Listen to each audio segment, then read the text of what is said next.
What's up, everyone? Justin here, and what am I doing? I'm going to be answering some questions that I get from people, and then I'm just going to record it, and I'm going to post it up. And yeah, I think the whole purpose of this is just for us as, limited human beings. We're just trying to understand a limitless God, so, just to spark some discussion and critical thinking. I think all that is really, really awesome stuff. Alright, so the first thing that I was asked is like this huge bomb, which is a question about predestination and free will, and like, dang, that's crazy. So I'll just read to you the question really, really quickly. So since God knows everything, doesn't that mean He knows the future, and that means everything would be predestined? That would mean God would know who would follow Him. Doesn't that mean that there are chosen people by God to go to heaven, and the rest have the destiny to go to hell? So to answer your question right off the bat, is there free will, or does God predestine everything? Da, da, da, da. I would say yes and no. Right? And so think about that for now, and then we'll get back to that after. So here's the first thing: is God sovereign? Right? God is all powerful. He's all knowing. He's everywhere. He knows everything about everything about everything. Right? And if He's in control of everything, if God is sovereign over everything, that means that we cannot mess up His plan. So just imagine, at the beginning of time, so God goes like, well, I'm going to make this plan, do this, do that. You guys do this, you guys do that. This is going to happen. Boom, boom, boom. This is an awesome plan. It's a perfect plan. And then after, it's like the world's created, da da da, and it's like, just imagine someone did something against God's plan. Is God going to be like, oh no, my plan is ruined, stupid human. Gotta change my plan now. Like, that doesn't make sense, God's not going to change His plan just because a puny human being messed it up, right? That's impossible. We cannot mess up God's plan. God's plan is already there, right? God is sovereign. He's all powerful. All powerful. If we could mess up His plan, that means that He's not all powerful, right? He's not in control of everything. But that's the thing. God is in control of everything, right? So let me read to you Romans 9, verse 14 to 23, okay? So what then shall we say? Is God unjust? Not at all, for He says to Moses, I will have mercy on whom I have mercy, and I will have compassion on whom I have compassion. It does not therefore depend on human desire or effort, but on God's mercy. For Scripture says to Pharaoh, I raised you up for this very purpose, that I might display my power in you, that my name might be proclaimed in all the earth. Therefore God has mercy on who He wants to have mercy, and He hardens whom He wants to harden. One of you will say to me, then why does God still blame us for who is able to resist His will? But who are you, a human being, to talk back to God? Shall what is formed say to the one who formed it, why did you make me like this? Does not the potter have the right to make out of the same lump of clay some pottery for special purposes and some for common use? What if God, although choosing to show His wrath and make His power known, bore with great patience objects of His wrath prepared for destruction? What if He did this to make the riches of His glory known to the objects of His mercy, whom He prepared in advance for glory? So, you read this right here, it's pretty explicit in what it's saying. Verse 17 talks about Pharaoh, and how God raised up Pharaoh so that he would be,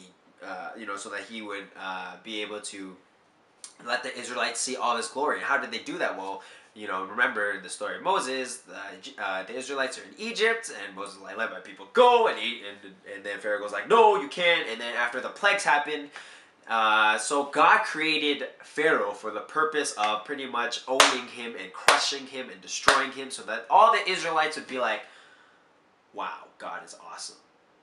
And that was the purpose, right? I think we have to realize or remember that, the purpose of life, in essence, is to bring glory to God. God does everything for His own glory, right? And we may say God is narcissistic, da-da-da-da. That's a video for another time. I'll talk about it later. Okay, so, so you think about this, and you go like, dang, that sounds morbid. God just creates people to die. I thought He loved people.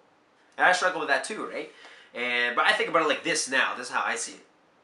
We all know Romans 3 verse 23, all sin falls short of the glory of God. Romans 3 verse 10 says, as it is written, there is no one righteous, not even one. There is no one who understands. There is no one who seeks God. All have turned away. They have together become worthless. There is no one who does good, not even one.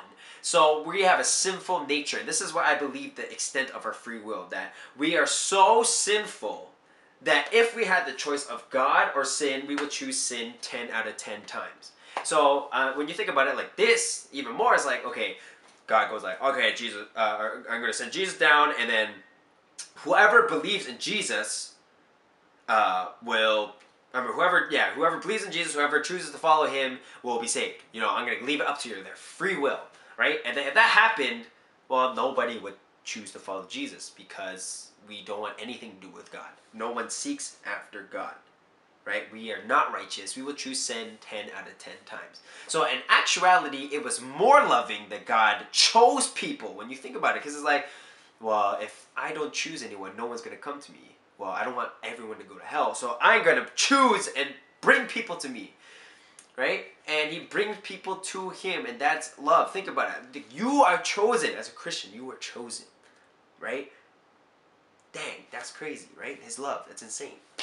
An example of this, you look at Paul, right? So Paul, he's persecuting Christians, he's killing Christians, he's just like, I hate Christians. And then he's on his road to Damascus, all of a sudden, boom! God appears and is like, believe in me. And Paul's like, I'm blind. And then he goes like, okay, I'll believe in you too. And then after that, Paul has a life transformation. And Paul is the one that wrote Romans, and he's a big believer in this, right? But think about it. Was Paul like, well, God, now that you revealed yourself to me, and I know that you're in control of everything, and that you're sovereign, and that you have, and I don't have, like, you take like care of everything. Was Paul like, so I'm gonna sit here and let you do your thing? Yeah. No, he didn't do that, right? He was like, okay, God, you revealed yourself to me. Now it's my turn to go out there and preach the gospel. When you think about it like that, it's like, one, why do we go tell other people about Jesus? Why do we go pray for other people? It's not meaningless just because God is in control of everything. It just means that we get to partner with God to do his work, right? So it's like, for one, I preach the gospel, one, because Jesus said to preach the gospel, to go make disciples of all the nations, right? Two, think about preaching the gospel as like a form of worship. You want to tell other people the good news, right? This is what Jesus did. This is what Jesus did, and like, you're proclaiming that. That's worship, right? And then number three is like, you're essentially just inviting your brothers and sisters who just don't realize, God has chosen them, right?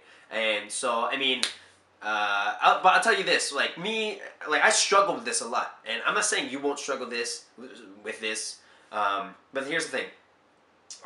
It's not that when I finally got or kind of grasped the concept of it, that my mindset was all of a sudden like, oh no, I gotta evangelize differently, I gotta live my life differently. No, it wasn't like that. It was just more, oh wow, God's love is like, boom, even more so.